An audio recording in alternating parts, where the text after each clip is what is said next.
Today is a huge deal for 3 reasons. Let me pull them apart. Number 1, today is my 35th birthday. 35! That is insane. I'm 35 years old. Number 2, it's a big deal because I'm moving today. And number 3, today is 1 year of vlogging.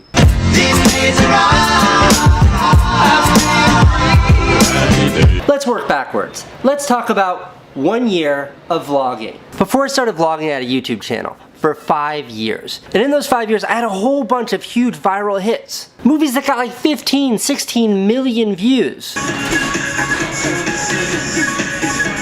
But my subscriber growth was anemic. The channel growth was anemic, flat like that. 5 years, 500,000 subscribers. Then I started uploading daily. And in 5 months, I had 500,000 more subscribers. That's 1 million subscribers. 5 years for the first 500,000, 5 months for the second 500,000. So I kept uploading. And 2 months later, I had another 500,000 subscribers. Now here I am, 1 year after doing daily uploads, and I've got 2.5 million subscribers. YouTube isn't Hollywood, I'm not Stanley Kubrick. You can't succeed here if you're uploading once a month. If you want to succeed here, you've got to show up for work every single day. That took me 5 years to learn. I didn't start daily vlogging to grow my YouTube channel. I did it as a way to kill all of those excuses I used that kept me from making more movies. Because at every single inflection point in my life, doing the work has always been the thing, has always been the catalyst that took me from where I am to where I wanted to be. On March 25th, 2016, I turned 35 years old. I can no longer enlist in the US Marine Corps,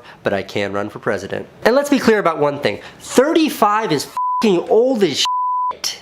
Don't listen to any of that bullshit about I don't feel my age or I feel like I'm a teenager. No way. Yes, I can do a standing backflip. Yes, I can cross the street walking on my hands. And I can run a marathon before my morning coffee. But I am old and I feel old. The physical aspect of aging aside, I want to tell you a story. My first job in New York was as a bike messenger. My second job in New York was working for this guy who was like a big deal. And the first time I ever went out in this city was to his 35th birthday. And you have to understand, I was like this 20-year-old loser then. I literally was washing dishes like 2 months earlier, and now I'm at this like big to-do birthday party. And there were like insanely beautiful women there, and all the dudes were dressed really well, and everybody was getting drunk, and I felt way out of place. But I remember looking at my boss, feeling tiny, and thinking, when I'm his age, I want to be as big of a deal as he is. Now, I gave up on that years ago. You should never compare yourself to other people in life. But I do remember that feeling of standing at the bottom of a huge mountain, staring up and it feeling seemingly impossible to get to where I wanted to go. And in the last 15 years, I've learned it's not, but it takes a lot of work and a long time.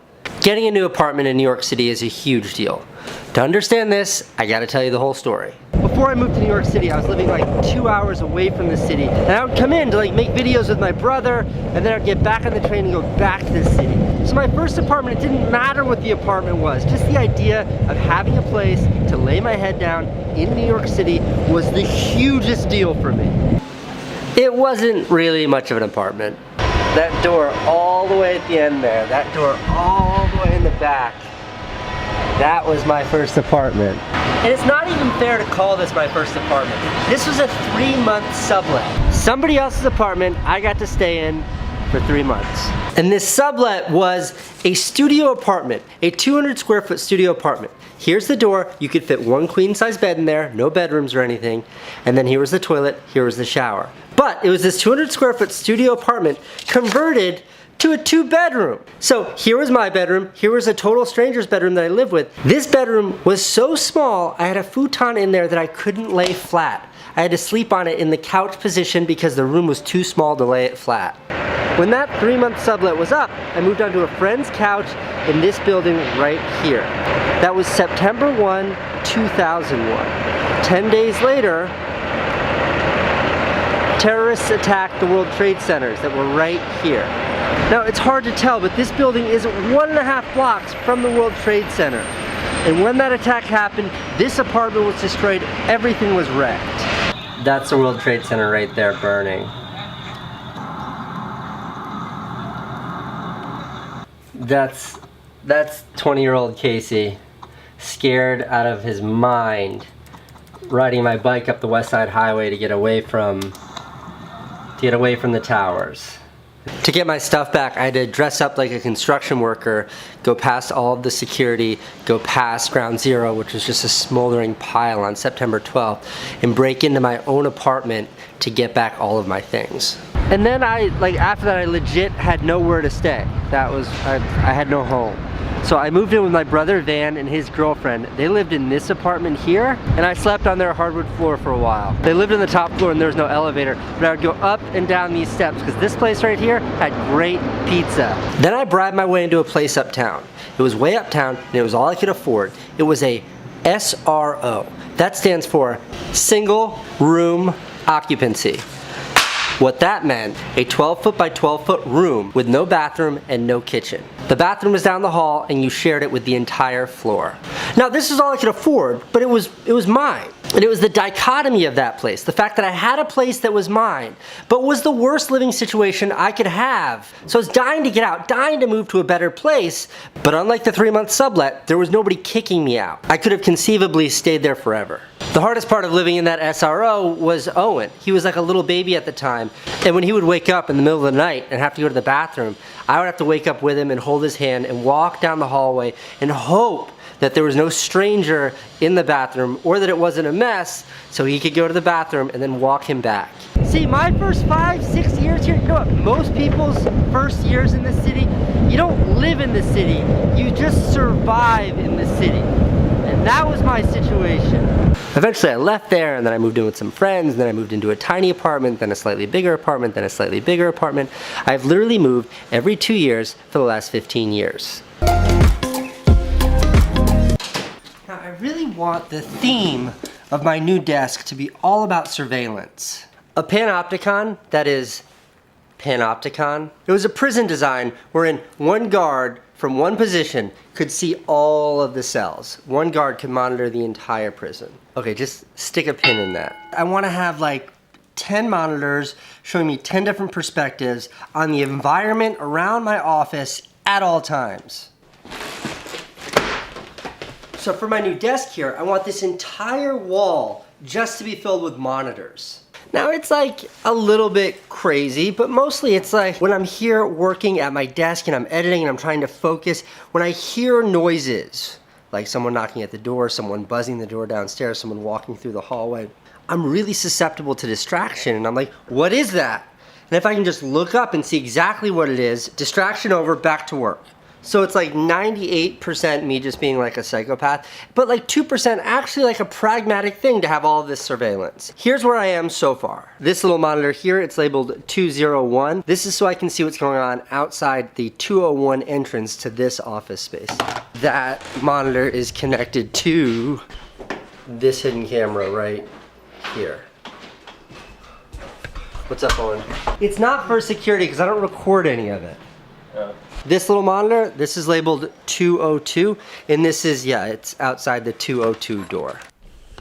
This is so I can see what's going on in the street outside my office building. This big one is so I can see what's going on at Beam headquarters. This here is actually just of the space behind me. This monitor is kind of a rear view mirror. See Owen standing there waving? He's actually just right here waving. What's missing from all of this, what I need, is a really robust image of exactly what's happening outside my office building door on the sidewalk in front of the building. This huge monitor is for that image. This thing, by the way, was like $120 on Amazon. Remember when these flat screens were like $800-900? Probably not, because you're young. So here's where I'm at. To get the maximum quality image, I'm gonna be using this GoPro 3 that I have. I'm gonna run this out the window and then mount it to the exterior of the building. But I'm missing a really long mini USB cable to run constant power. There are 2 tools I need to make videos. Number 1 is a camera, and number 2 is a computer. This was my first computer, an iMac DV. It had a 10 gig hard drive. This thing was amazing. Now this was my second computer. This might have been one of the coolest computers that Apple ever made. Look at this thing. You guys remember this? It's like a half a basketball, and the screen is on this floaty wingy thingy. Then I got this, which was the titanium Power MacBook I don't know what it was called. But this was my first laptop. God, I used to baby this thing. I don't know how it got so destroyed. Whoa. But I broke it at some point in time, and then I retired it in 2007. From there, I got this thing. Total powerhouse. This is what I edited the majority of my HBO series on. Then I switched over to this laptop. After I stopped using it for editing, I used to just leave like a picture slideshow playing. But after like 3 years, the battery literally exploded. Then I replaced it with this. This one still works.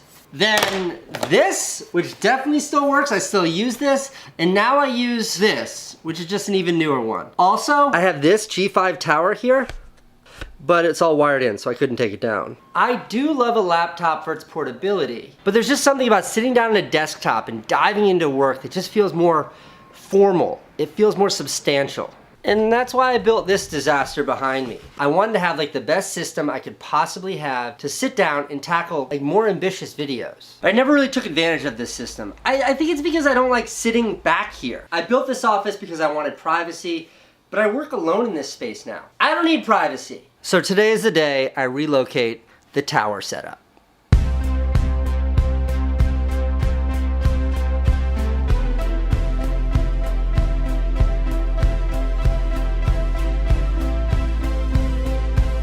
This thing is a really cool object.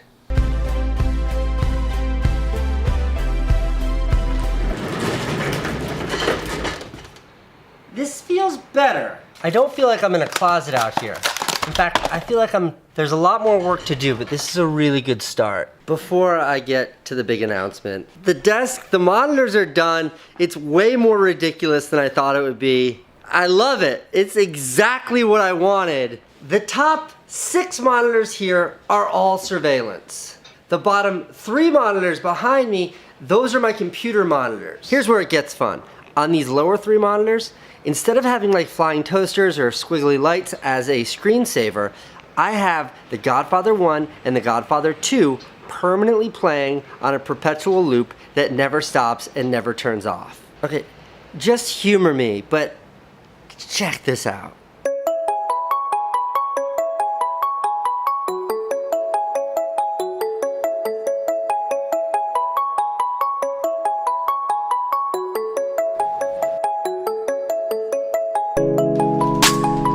Isn't it just awesome? It's like 6 p.m. The day is over, and I don't feel like I've gotten anything done today. I had a fun morning with Candace. I had a fun afternoon going to see Candace again, and then I was just kind of doing a bunch of nothingness. And it got me thinking about distractions. Distractions are everywhere. And if you're a YouTuber or a filmmaker or somebody creative who tries to make things, you know how easy it is to start something and how hard it is to finish something.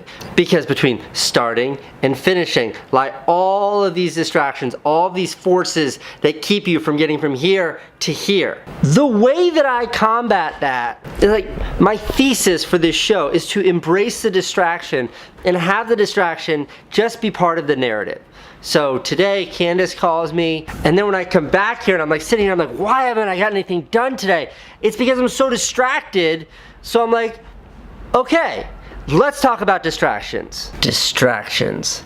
Now, part of the reason why I redid this entire studio, at its core, the purpose that the studio serves is to remove all of the distractions or all the obstructions between me and making a movie. But it becomes such like a total mess in here, such a cluster, that it made it hard for me to actually make movies.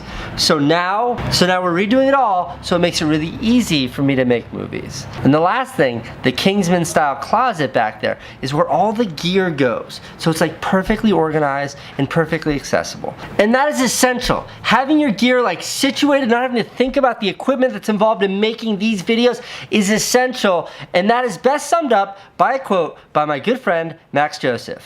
Gear is the ultimate procrastination. The reason why I hate it when people ask me, what'd you shoot that on? It's because who gives a shit?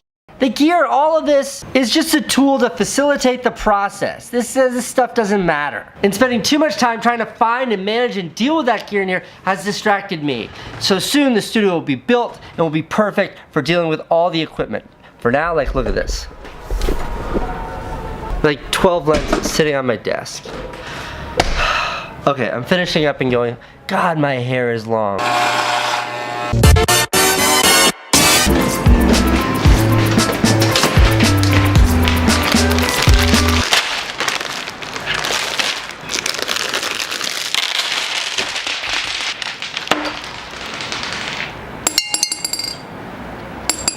3, 4, 5.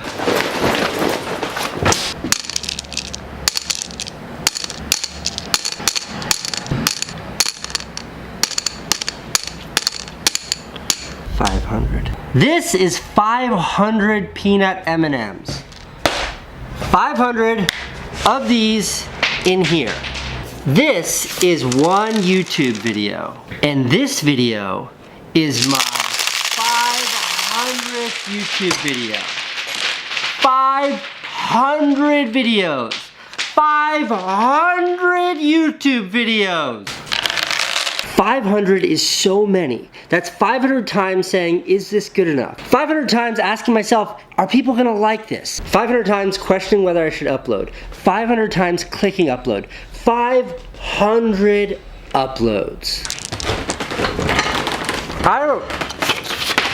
I remember my first upload. I remember being terrified, so scared to share on YouTube. At this point in my career, I had never done anything by myself. I'd only done stuff with my brother under the name the Neistat brother. Then he and I stopped working together. He moved to LA. I wasn't sure what to do. I had an idea for a little video. I made it. I didn't know where to put it. I put it on YouTube, and I was so scared to upload it. Because at that time, I had like a show on HBO. I was producing feature films. I felt like a big deal. But YouTube has a counter. There was no hiding behind like the glamour that was television.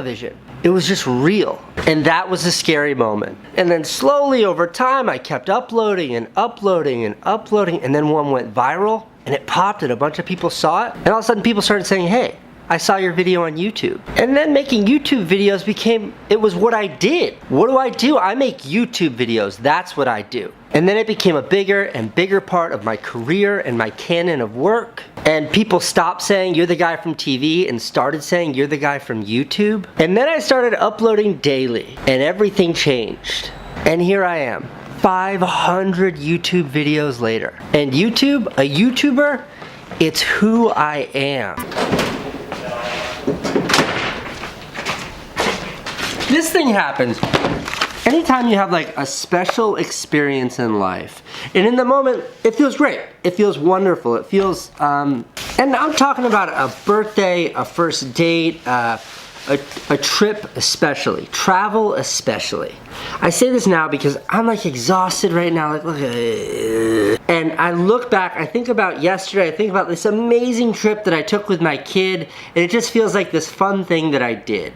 As time goes by, they go from being these like little fun things to something so much more substantial. Time has this magical ability to erase all the negative and amplify all the positive. Like as I'm talking to the camera right now, I'm looking into the screen and I see this picture over my shoulder. That's me, that's Candace. That was like 2008 when her and I went on this trip. We went to my friend's wedding in Vegas, and we had just broken up and gotten back together, and we had this like amazing time together in Vegas. And in the moment, you know, but I look back at it now and I realize that that was such a big moment for us in our relationship, and forever we'll look back and have that. I'm launching into this tirade right now because beyond like the fun and the whole France and the Mercedes and the like, it was also the moment that my kid went from being a kid to being like, but no matter what happens in the rest of our lives, we will always have the experiences we had together. It is those moments in aggregate that equal life.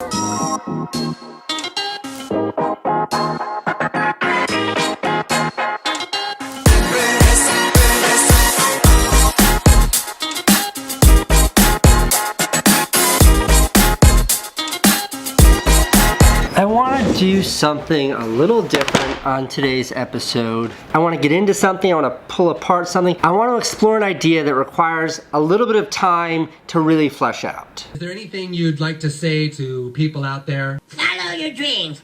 You can reach your goals. I'm living proof. Beefcake. I search inspirational memes and things come up like, it always seems impossible until it's done. You're only confined by the walls you build yourself. Do something today that your future self will thank you for.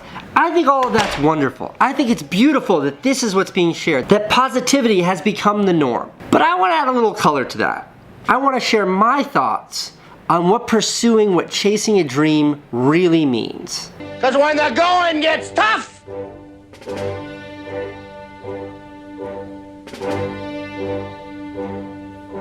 the tough get going. A couple of caveats here. I'm not a cynic. I'm not a negative person, but there are some truths here, some realities that coincide with pursuing a dream that are a lot less glamorous than are typically associated. Number two, all of these ideas, none of them are mine. This is nothing more than an amalgam, a collection, an aggregate of ideas that I've accumulated over life that I subscribe to and believe in.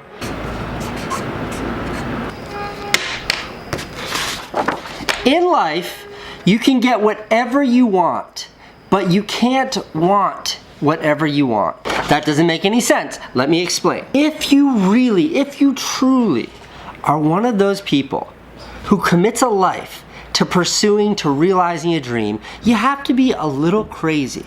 John Balthazari says you have to be possessed.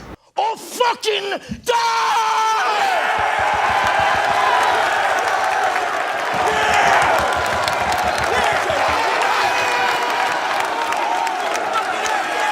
I agree with that. If you are one of those possessed individuals, if you want it so bad, you will get it. But not all of us, not everyone wants it that bad. So when your kindergarten teacher said to you, Billy, Susie, you can get whatever you want in this world, she wasn't wrong. But those words mean very different things to different people. Here is a guaranteed way for you to realize your every dream. It's super simple. I'm gonna write it down. If you commit your entire life to a dream, you will find it. Because if you commit your everything, your entire being, there's only one of two possible outcomes. Number one, you'll find it. You will succeed. Number two, you'll die trying. And it won't make a difference either way. So that is a guarantee. That is a positively a guaranteed way to get there. It's the guy who's willing to die who's gonna win that itch. I'd like to reference a band called Anvil. This is a heavy metal band from the early 80s that you've definitely never heard of, unless you've seen a documentary about this heavy metal band from the early 80s. Metal, it's what I crave. They were like sort of big in the early 80s. They never exploded. They were never Metallica. But after the like brief peak of success, the lead singer of this band never gave up on the dream. He never let go of his dream to be a rock star. He refused to. And like 20 years later, the guy's living in Canada. He has a minimum wage job delivering food to school cafeterias. Like a really unglamorous job. But he never let go of the dream. He would play at bars or wherever he could play his. Given your reputation, you should be playing in front of 1,000 people every night, and you are not. He refused to give it up to such a degree that everyone called him crazy. So crazy, so possessed, so insane, that they made a documentary about the fact that he would not give up on his dream. It's a dream, but I'm gonna make it come true. Now this documentary was fantastic, a wildly successful movie, and it brought so much attention to the guy and the band that people wanted to see them play. And then he like booked a world tour where they sold out concerts around the world. He achieved the dream! He's a rock star! And he was a rock star because he committed his entire life to it. Everything committed to it. And in the end, he's like 60 years old. He got it. And that is a great segue to my next point, which is that to commit to this, to commit everything to chasing that dream, it may guarantee you'll find that it does not guarantee a happy or great life. It may mean a life where you're delivering food to school cafeterias for minimum wage and having everyone who loves and cares about you telling you you're crazy. That can be the path 20, 30 years of that can be the path to pursuing a dream. And that part of the pursuit, that is not a part of the pursuit that people like to talk about. There are no memes about that part of the pursuit. So where does this all go? Ugh. What is my conclusion on all of this? It goes like this.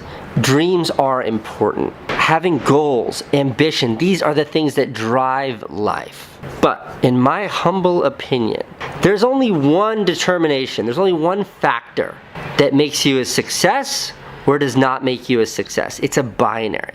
And that is, are you happy? Are you happy with the life that you live? And if you're one of those possessed, crazy individuals that is only happy in the pursuit of that dream, then that is what you do. By the way, if you're one of those people, you don't need to be watching this because you already know all of this. But for everyone else, for all the civilians, for all the people who might not consider themselves possessed, dreams matter. Goals matter. And what they do is they serve as this guiding light that steers you through life. You keep your eyes fixed on that, and life may take you in all of these crazy trajectories, and along the way, you'll find what makes you happy. That pursuit may lead you to a place you could have never imagined, but a place where you're very, very happy. Don't let your dreams be dreams. And that's it. That is my thesis on the whole thing. There is life, there is dreams, there are happiness, and then there are crazy people. We all fall into one of these two buckets. Most of us fall into this bucket, and that is a great bucket to be in. This is why there are a lot of really happy people out there who have jobs you've never heard of. It's because no matter what pursuit you choose, happiness, it is happiness that matters. So just do it! Make your dreams come true! Just do it! I haven't entirely figured out drones yet. I love aerial cinematography, and they're really super fun to fly. Sometimes when I use them in my videos, it feels really good, organic, natural. And other times it just sort of feels like gratuitous, beautiful cinematography. And the truth is, figuring these things out, I think it's just gonna take time. They do present amazing opportunities to diversify the kind of imagery, give amazing context to a scene, but these things are just so damn fun to fly, you end up shooting all this footage and then you feel like you have to use it, and then they can get boring fast. I'm working on it. I'm updating the firmware in this thing so I can actually fly it. You know, one thing I did want to bring up is people love giving me a hard time for how I treat my equipment, namely my drone, hence having crashed 6 drones and having to buy a 7th today. There was a time in my life when I was a struggling, dirt poor filmmaker, and when that was the case, I had one camera and I kept it in this enormous padded case on my back all the time. And because it was in a case on my back, it meant I missed a lot of stuff. The minute I treat them as something precious, I'm afraid to use them. I'm afraid to like strap it to my backpack and just grab and go. That's when I stop being able to the most effective way possible. I feel like I'm trying to do something with these things, and sometimes I just f up and break them. I do love drones though. Until you've flown one, there's no way to really understand just how fun they are.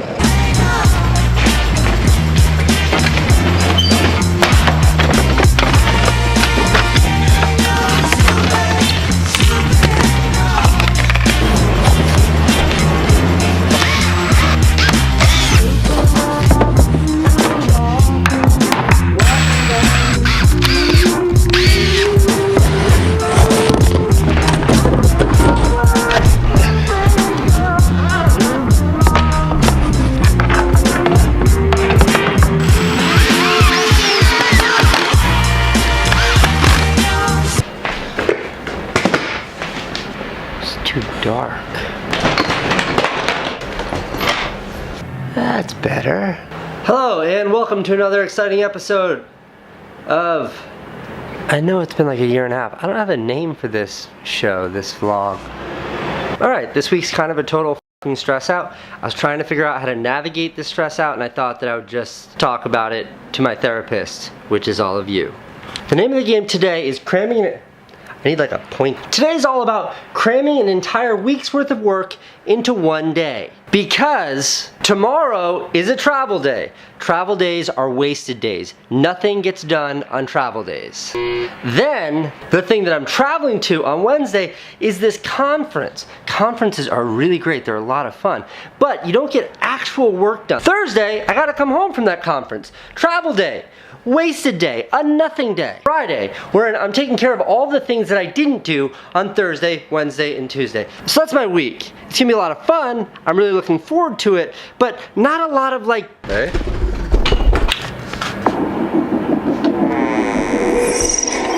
Welcome to Nerve, a game like Truth or Dare, minus the truth. Watchers pay to watch, players play to win, cash and glory. Are you a watcher or a player?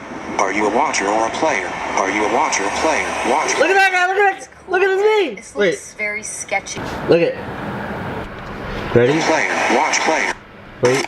Look, they pause on my face. That's me. It's cool, right? This looks very And then that's sketchy. Emma Roberts. She's like an actual Life movie is star. passing you by. You need to take a few risks every once in a while. I haven't seen the movie yet. I hope it's good. It better be good. My friends directed it, so even if it sucks, I'm gonna say it's really good because I love those guys, but they've never made a bad movie. I bet it's really good.